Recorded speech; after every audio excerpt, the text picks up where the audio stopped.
Welcome to BarryTsGarage. I am in a very beautiful space here. This is the private museum of Alan and Mary Travis. And there are certainly very many amazing cars here, and we've covered quite a few of them already on the channel. Don't be shy about checking out the playlist. We have many videos on our playlist covering many of these vehicles and more to come. But today's special because we have a new announcement, a new vehicle coming to the collection.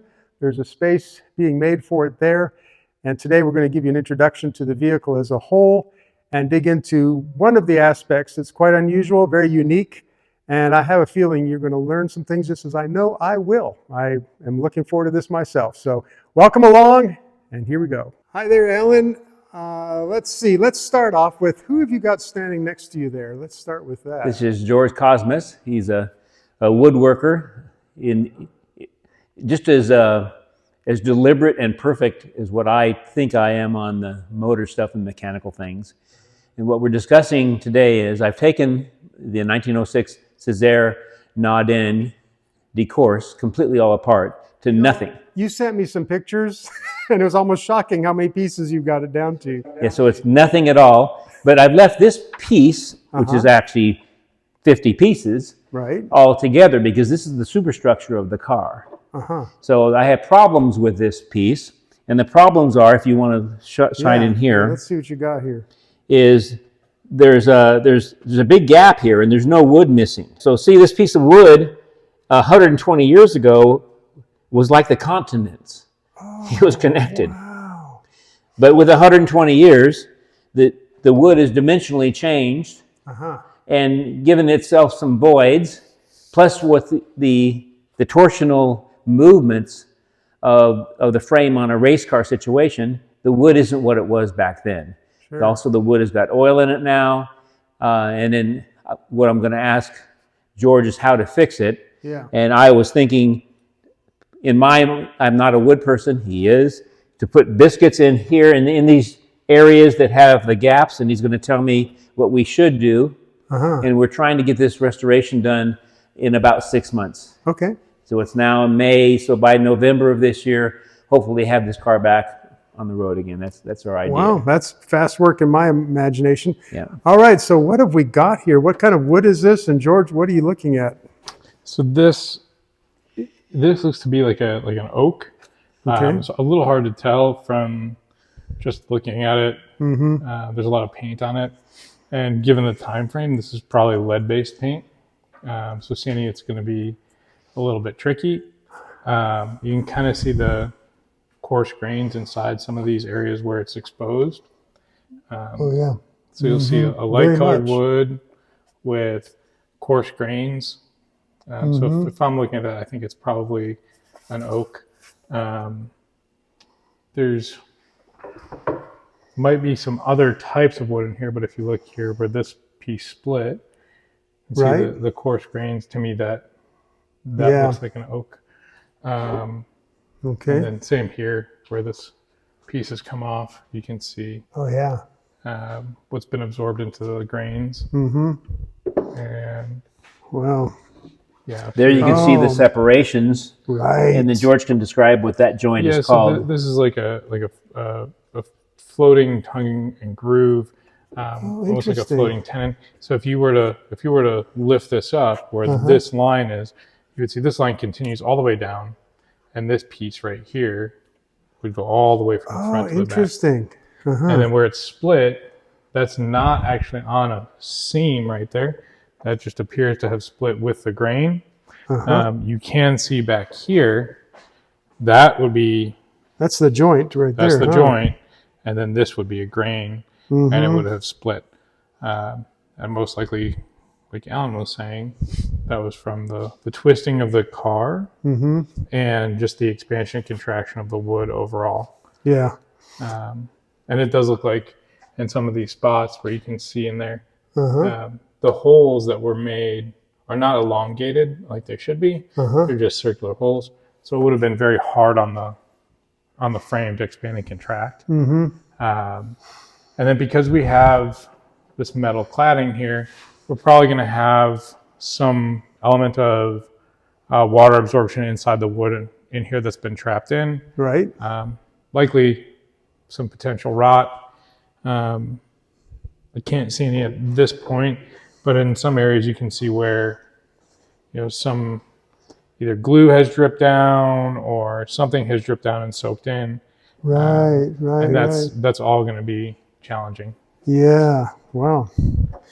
Yeah, so the point is you have to recreate this. Alan, it seems like you're going to have him recreate whatever to work with the frame you have. My original plan was to have him kind of repair the gaps and the cracks, and then and from a metal standpoint, that seems like a logical thing to do. I'm a metal person. Sure. He's a wood person. He said those cracks have got oil in it. Those cracks are actually pulled and pushed away. That's dimensionally changed from what it was.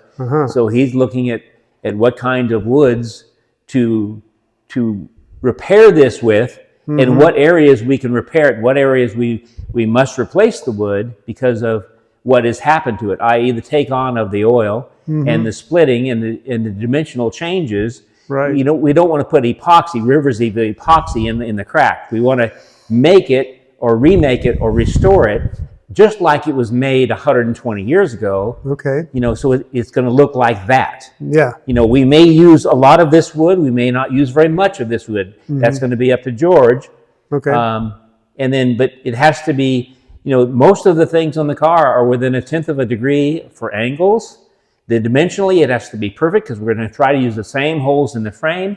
Yep. And it's got all kinds of metal pieces that hook to it that have stanchions between themselves that they got to be exactly in the right spot. Okay. So we can't just make something bigger or wider or narrower. We have to make things the exact same thickness as it was because it's got to fit exactly where it was. So just to be clear, the original frame is still reusable as is, pretty much? We're going to I hope to use 100% of the original frame. Okay.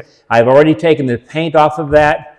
We can't magnaflux it like I can with metal. Nope. But I let George look at it too, and George thinks it's good. Yep. And then all the cladding, it's got the holes in that, and we don't want to drill any more holes in the original frame members because the original frame members are steam bent and they're complicated. Oh, wow. So we don't want to make a whole bunch more holes in it. Right. We want to make this exactly the same size. Okay. And the same.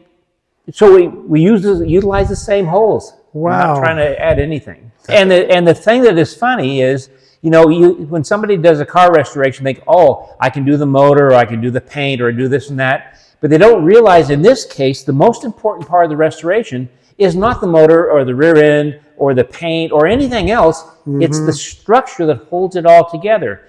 This is what keeps the rigidity alive.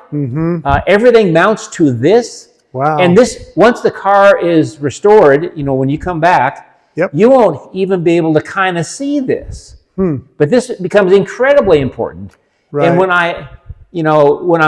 I just made the query for George to help me, fix the few problems that, this has got a lot more problems that you know about because of what he knows. Right. So, so he's going to have this for a while. Right. Okay. So there's oil saturation in here. Oh, yeah. Very much And so. this probably contributed to why it cracked a bit. Changes in temperature, changes in humidity, they all affect the wood. And here you can see very clearly that these holes were not elongated like they should be to allow the wood to expand and contract, which would have put some extra tension on these planks that went across.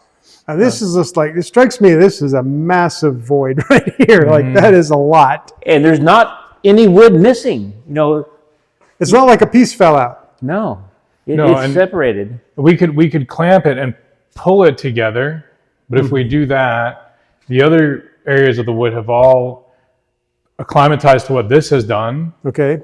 Plus, we have these dividers in the center that have not come apart.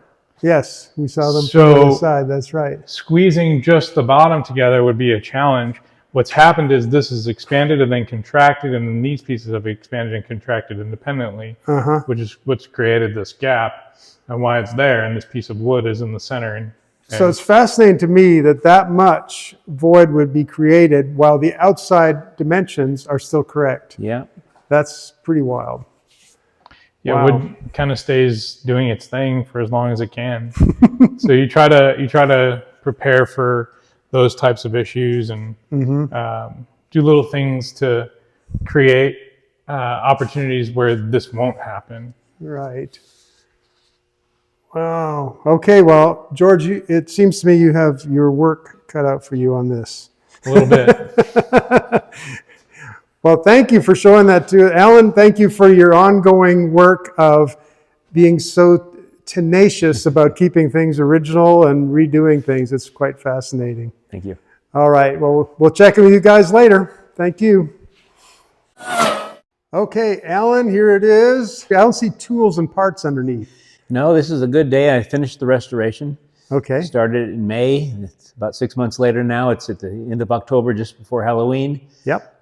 So we thought we'd clean up the stuff off the floor. It's a finished car now.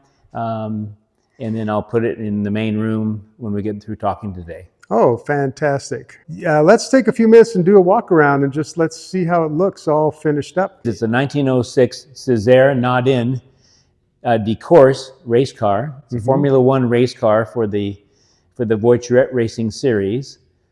These had all kinds of advancements to make them go fast. The one that's going to be the most important today we're going to talk about is the independent front suspension and rear suspension. The full frame is made out of wood. It's metal clad, but the suspension mounts to the wood frame. No other car that I'm aware of in this era does the front end mount to the frame. Wow. Does the wood extend and it's kind of pinched, or how is It's pinched inside of this. So the wood frame in this case is very important. There's a lot of stress on it. The sides go in and out. The independent front suspension go in and out of the suspension, pushing on the spring, and the spring moves up and down. Right. But this is fixed. So a lot of the things we're going to emphasize today on the video is why this frame is so important, and on virtually every other car it's not. And this frame is wood, so you wouldn't think you would make a race car that could do Targa Floria, which they won, and could be as high as 3 foot off the ground in some of the bumps and jumps that it did. It was like the Baja 1000. This is a wood frame, metal clad, with a wood stanchion box in the center to strengthen it. So that's the really important part. Wow. I remember hearing in the 50s, in the front suspension, they would call something a kingpin. Would that almost be something like that, do you think? I guess kind of, but in this case, we had buggies. This was the buggy era. Right. And wagons. So we had full elliptical springs that would go back and forth. The top would hook to the frame, and the bottom would be the front end. So the front end would go forward and back, right and left. It's just like a buggy, just all kinds of willy-nilly suspension. This is like a real sprint car where it is rigid. And if this front of the car hits a bump, and it's a 6-inch bump, this tire goes up 6 inches, back down again. Wow. Doesn't affect anything else on the automobile. So this was an amazing advancement. The Formula series on all cars meant that you're limited to things. You're limited on the size of the engine. You're limited to weight. You're limited to all these kinds of things. So they were looking ahead at what do we do on every aspect of the car to make it super efficient. So the independent suspension was the order of the day. They didn't have to slow down for bumps. They couldn't anyway. They didn't have very good brakes. So they virtually won every race. Okay, because the roads were probably pretty terrible. Well, they weren't even roads. Okay, right. So the independent suspension, being able to follow the ground, whatever. Follow the ground and not have to slow down for corners. Take a corner at full speed. Okay. Take all of the yumps and the bumps and the cattle guards. They didn't have that then, but they did. It wasn't a cultured road. It wasn't a freeway. It was not even a county road. It was like a wagon path. In fact, the day before, wagons were on it, and the day afterwards, wagons are on it. Right. So this had to be a very, very rigid car. And the neat thing is, it's rigid with wood. Let's have a look around at this wood frame and the rest of the car, for that matter. So right there, you're seeing the wood frame, and that's not cladding. That is wood. It's 6 inches tall and 2.5 inches wide, and it's got a metal clad on the inside of about 200 thousandths, about quarter-inch thick steel. Wow. But all you're seeing, that's all the original wood frame. And then you have all these castings, and these castings are steel, and to make it strong, you can see through here on the inside of the car, the other part of this goes through the wood to the other side to keep it rigid. Okay. And then with all of the rigidity of the frame, and you wouldn't think it would be, for example, this is the oil tank for racing. Okay, right. And this is the gas tank for racing. But this car, even though it's a wood frame with metal cladding, look how strong it is. Everything is incredibly strong, stronger than any metal car.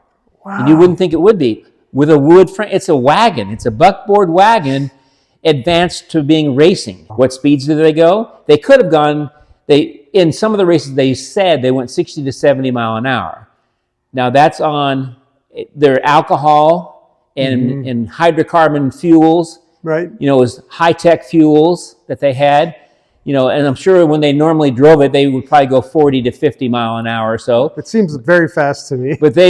But at a time, a car like this with a small motor and this size would be a 25 mile an hour car. Right. This was double to triple that. And not to mention the fact it's a one-cylinder engine, which we'll cover more later. It's a really big one-cylinder. It's about a 5-inch bore, 5-inch stroke. Spins as much as 2,500 RPM, which is how you got the 70 mile an hour. Right. But it'll commonly go 1,800 RPM, which is 56 to 58 miles an hour. Wow. So it's a pretty potent little car. Excellent. Excellent. And it has got no gas pedal. Oh, that's because the throttle is always full throttle. And what this is, this adjusts the cam, which we'll show you in a few minutes. This adjusts the cam intake lobe. So I can adjust the intake lobe to 100 thousandths to 600 thousandths of an inch of lift and make the duration more, which you made a short of that. Yes. already. For those who want to know that engineering, we do have a video on that specific thing.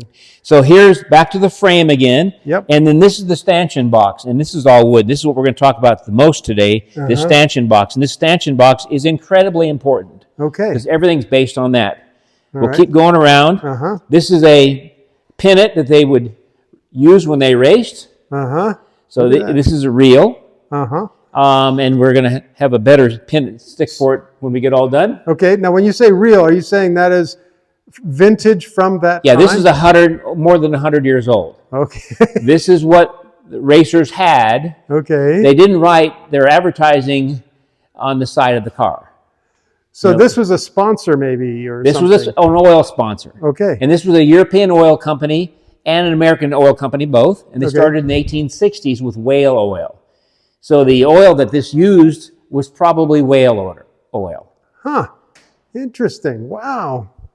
Fascinating. And here we see more detail. I'm just noticing on the corner of this box. This is the Aramore horn. And so if there's a small train in the road, I can turn the Aramore on and make the small train get out of my way. Right. And just for people to know, when that flips closed, it's actually just redirecting the exhaust into those pipes. That's right. Those sounding pipes. Okay, cool. Very good. Okay, on the dash, this is the oil for the motor, and this is the oil for the rear end. And you adjust it. There's drippers in it. Okay. And you turn this on, right? And you'll see it start dripping. Oh, there it is dripping. Sure. So that's how it's providing the ongoing oil as needed. The lubrication. Okay, so the engine, it runs a twin spark Magneto. So every revolution of the Magneto, every time the Magneto spins, it shoots 2 sparks to the 2 spark plugs. And there they are. Right. So there's obviously something in parallel that's catching both of them. Well, there's 2 secondaries. There's one primary winding in the Magneto, and there's 2 secondaries. I see. So when this fires, it fires both plugs on both sides of the combustion chamber. So it's more efficient. You can use less timing. Also, if you foul one out, you can continue to run. That is absolutely a racing item to have. Right, okay. And then since you don't have a carburetor with butterflies in it, like a normal carburetor, you're controlling your speed by moving this back and forth. The It cam. moves this up and down, Right. And which again- moves the intake valve, the amount of lift and duration of the intake valve. Now, even this engine looks like it's one brace that again attaches to the wood frame. That's right, attaches to the wood frame. And how does the crank work, since we're seeing the crank? This one is, the race cars had reverse rotation on the engines, so they could put the rear end upside down to give it more clearance. Okay. So when you crank start this, you crank it the opposite direction. Really? 100-mile-an-hour speedometer. Uh-huh. And then I'm going to give the rest of it to George, who did do all of our woodwork. Okay, I'm now with George Cosmas from Prescott, Arizona, and George is the craftsman that Alan was speaking of that did all the woodwork on this car. So, George, why don't you, can you open this up and show us some of the woodworking that was involved in making this? Sure. Remaking it, I guess I should say. I mean, what a restoration project this had to have been. So the seats fold up, Yep. and you have your 2 cubby holes underneath the seat. Okay. And then in the back, you have the boot of the car. Wow. Wow, this looks amazing. I saw this car soon after Alan got it, and it was pretty rough. Yeah. So this looks really impressive, George. Very, very impressive. Tell me how this was put, what you had to go through to put this together, because this looks like very fine work. Well, thanks. Alan called me one night after he had just gotten the car, and he had started to disassemble it, and the platform on the bottom of the car inside the boot here had a split in it that was about 3/4 of an inch. Okay. And it tracked from the rear of the car all the way through to the front, which was probably caused by just the wood swelling, expanding and contracting, but also because the rigidity of the frame was probably pulling on either side of it, and it caused it to pull apart. When we dug into it a little deeper, we noticed the holes for the screws to fasten the frame to the cabinet here were not elongated like they should be to allow for the wood to expand and contract along the grains. Okay. So that probably contributed to as well. The other big issue was that the platform from the underside was completely saturated with oil and grease. Oh, right. So it probably, I think when Alan and I looked at it, was about 7 pounds heavier than what it would have been if it weren't filled. So at that weight, you're talking about close to a gallon's worth of water or liquid that would have been absorbed into it at some point.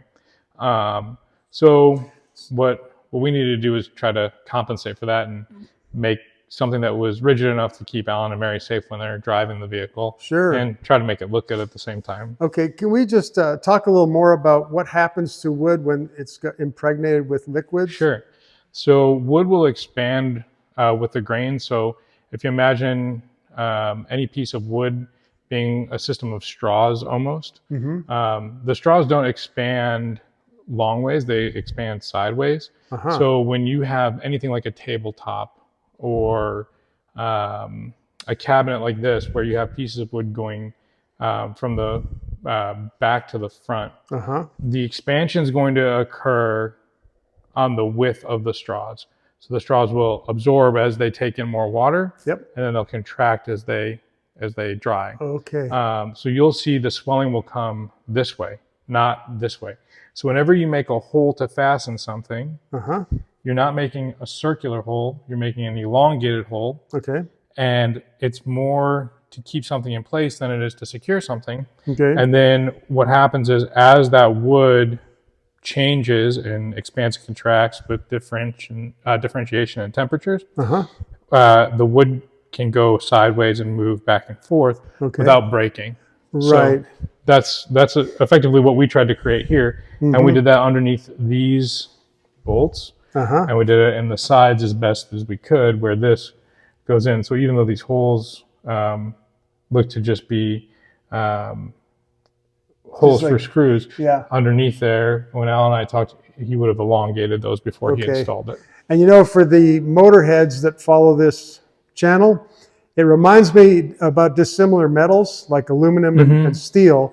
expand and contract at different ways and different amounts. So that's a struggle even with different metals, and certainly it obviously carries over into wood. Yeah, and we would have done the same thing if we had used different types of wood for the box. Okay. But we maintained everything the same. So whether it was these pieces on here or the pieces that we did in the engine bay, these are all the same. So not only does it look the same, so there's continuity in appearance, but also there's a functional reason to have them the same. So let's talk. What species of wood is this? This is black limbus, so it's an African wood. Okay. And when we cleaned it up, we wanted to make sure that it looked as true as it could. So when you look at this is the same wood as what we have here. Okay. The difference is just this is closer to a piece of sapwood probably than this was. Okay. Or just a different part of the tree. This is the natural color of the wood. So there's no stain on here. It's sealed. Okay. But we didn't want to add anything that they wouldn't have had at the time that the vehicle was originally made. Okay. And the same with the tools that we used to make it. Okay. We used joiner planes, chisels, hammers. I did use a table saw because that was invented in 1777. So we had a couple hundred years before. I'm noticing in this area where the seating comes down onto the wood, there are so many interesting joints. What do you call these joints? So these are all half lap dovetails. Okay. So the dovetail that's here doesn't go all the way through. Okay. It would be half the thickness of this piece of wood. Really? And half the thickness of this piece of wood. If you were to lift this off, you would see a cutout that looked like the dovetail. Interesting. Halfway into the piece underneath there. Okay. So that was cut out by hand because there's no other way to really do it. Okay. So you're maintaining the strength of the other piece of wood and still get that there. But that's amazing. Right. And then, so this is basically, the whole box is 3 pieces. So you have the bottom platform, you have the middle cabinet, and then you have this top, the lid, which is what I was calling it. Okay. So I guess that's the deck. But so this is one piece. Now that these are secured, and then the bottom is another piece, and the center piece is actually held on with floating tenons. So there's no screws or mechanical fasteners that hold the box together. Really? At all. So if you were to take this box off and just unscrew it from the frame, it would still be one complete piece with no metal in there. It's just one piece complete. That is so impressive. These are different, right? This is not the same. What is that? So these are wedged through tenons. So it's a tenon that comes all the way through. So this and this are actually the sides of this divider. Part of that piece there. Okay. They come all the way through. And there's 2 slots cut in it and 2 relief holes at the base of each of them. Okay. Then these wedges are actually a different piece of wood, and they just get hammered in there to expand it in that space. Right. And that's what keeps that together. And then... So literally like small wedges that are just wedged in. Just little triangles that are put all the way through. Okay. And then once they're seated, we'll sand it off and make it look nice. Okay. And you can see where the lines were where we drew it out. So everything was done with the marking knife. Right on. And I got out as much as I could sanding it, but sometimes it just shows. Right. And I guess this piece it's one piece all the way up under here, or how far does this extend? Yeah, so that's the other aspect of this that we wanted to reinforce with just creating rigidity. So from this back piece here all the way to the front here is one piece. So there's no segment to it. We wanted to keep it as strong as possible. And in order to do that, we just tried to maintain as much of the wood's initial integrity as we could. Right. And it also appears to me that it is not square. There's some tapers going on here, aren't there? Right. So that was another challenge that we had. Okay. The front, there's a rake to the vehicle.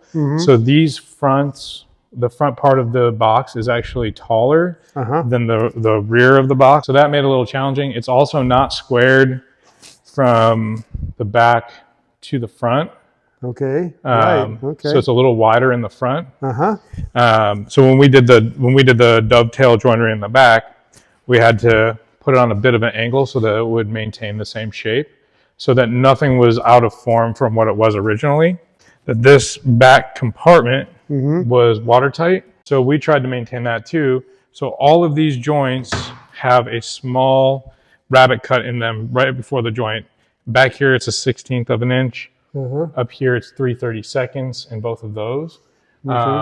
So that gives us rigidity longitudinally across the front and back. So if Alan and Mary accelerate really hard, this box isn't going to come apart backwards. It's actually reinforced by the entire strength of the side on both sides. Okay. And then laterally, the floating tenons in the top and in the bottom will keep the entire cabinet together, as well as the joints on the front and back. Okay. So when they take a turn quickly, when Alan's racing it, it's not going to come apart that way either. Yeah. So we tried to be structurally as sound as we could. Yep. And still maintain all the original pieces. We also didn't want to use anything new, because Alan wanted to keep everything as original as we could. Right. So there's nothing that's on this box that wasn't technology from that time, including the tools that were used. That's amazing. So what's still kind of blowing my mind a little bit is you have a few degrees of taper going on in these places, and you're literally having to adjust your dovetail and your joints to compensate for that small difference. So you're not doing 90-degree cuts or whatever. No, I don't think there weren't very many 90-degree cuts on this. It kind of drove me crazy a few times, but ultimately the car is really beautiful. If you look at this, at this version of it or any other version of it, I thought maybe there was a mistake. So I looked at some other pictures to see if the taper was correct, and sure enough it was. Okay. So everything on this is exactly to the specifications it was. Just how it was. I know Alan is a bit of a fanatic about keeping things correct all the way through, so good on you for having the patience to work with them. He probably got sick of me calling him and FaceTiming him at 11 or 12 at night, asking him if it was okay for me to, do something. It would take a little bit longer because I didn't want to use a hollow chisel mortising machine. I'd rather just do it by hand. Right. No routers were used on this machine. No, I have everything. I have a hollow chisel mortiser. It's a great product. But you wouldn't see the things in here, like these lines. You might see, something similar, but you wouldn't see where the knife, the marking knife went. Right. You wouldn't get, evidence of me filling in mistake. There's 4 mistakes that I know of that I made, and if anybody can find all of them.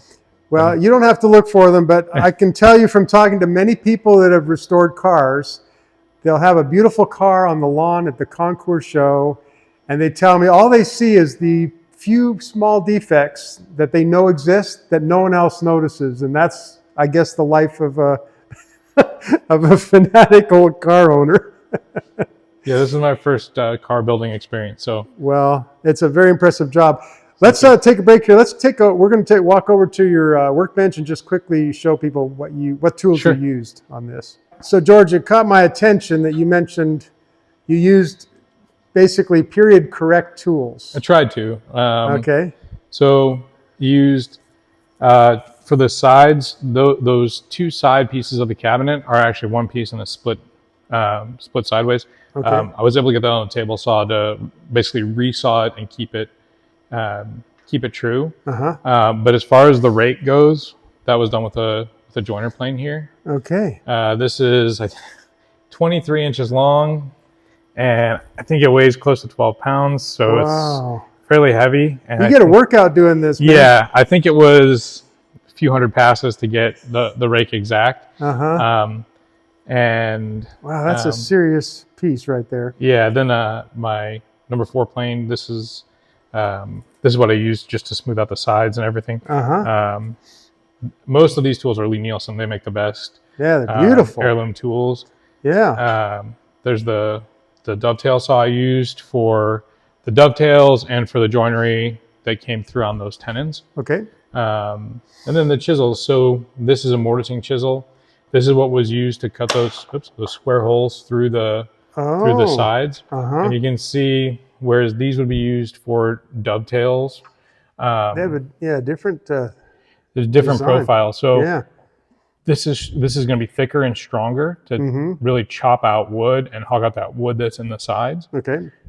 Whereas this is more beveled. So what you don't want to do when you're cutting a dovetail is, or any joinery, is hit this too hard to where it sinks backwards in the wood. Okay. So you really need to take your time and make sure that as you're cutting into the wood with the chisel, you're taking your time, you're using sharp tools, and that when you're taking out a piece, everything's intentional. And these get to the point, I don't think they're as sharp now, but these are razor sharp. You can shave with them. Wow. They do cut your fingertips. Look amazing. Yeah. And we used various different sizes to do it. And then mortising chisels for those sides. But everything on there went together fairly easily once it was cut. And it just takes a little bit longer to do it this way, but I think the outcome is a little bit more. And there's a little bit more to it. More goes into it. So. Yeah. So did you use any glue to assemble this? There is glue in there. It is Titebond 3, which is waterproof. The one challenge is it's a little bit quicker setting. So when you're assembling the entire box, you have one shot at it, and you have about a 15-minute like setup time? Yeah, setup time. It does become a little bit challenging. So I had some help for that. I had a friend of mine come over, and his name's Kyle. He and I assembled the whole thing and put about 24 clamps on it to keep it in place. And I was going to say, I'm almost picturing like the indie crew practicing, getting it all put together, so when you actually have glue there, it's all going to go quick. We had 2 bottles of glue going at the same time, and I think we had 24 jet clamps going, and we got it just to where we needed it to be. We have some tools to check angles, so we could make sure that all the angles, whether they were on the inside of the dividers on the box, were all exactly where they needed to be. Yep. My main concern was that I didn't have the car there as I was building the box. So my only hope was that I did it well enough to where when Alan got it back, he could put it on there and bolt it together, and it wasn't going to be crooked. Otherwise, the car wouldn't drive straight. So that did work out. We got it exactly where we wanted it to be. We tried to go within, 1/100th of a degree. Okay. So our tolerances were relatively low. And Alan said that when he got it back home and put it together, it worked out. So perfect. Couldn't have asked for a better outcome. Wow. Well, I know when Alan disassembled the car, there was just enough dust left to sweep and put in a thimble, I think. So whenever I've done a project with Alan, we've done a couple projects, but this is the first car. Always made him do some of the work. This way, if there's anything wrong with it at the end, I could just blame that part of it on him. So Alan brought it home, and Alan's job was to do the final sanding and gluing of the top piece. Okay. And the deck. So he did a phenomenal job with that. And we walked through it. I loaned him some clamps. Okay. And Alan's become, as good as Alan is at the mechanical aspect of the vehicle, he's better at the wood part, I think. So, thank you for taking the time to show us course. through this, all the details. It's really a great job. Yeah, So thank you. Appreciate you giving us the time. Thanks. Thanks.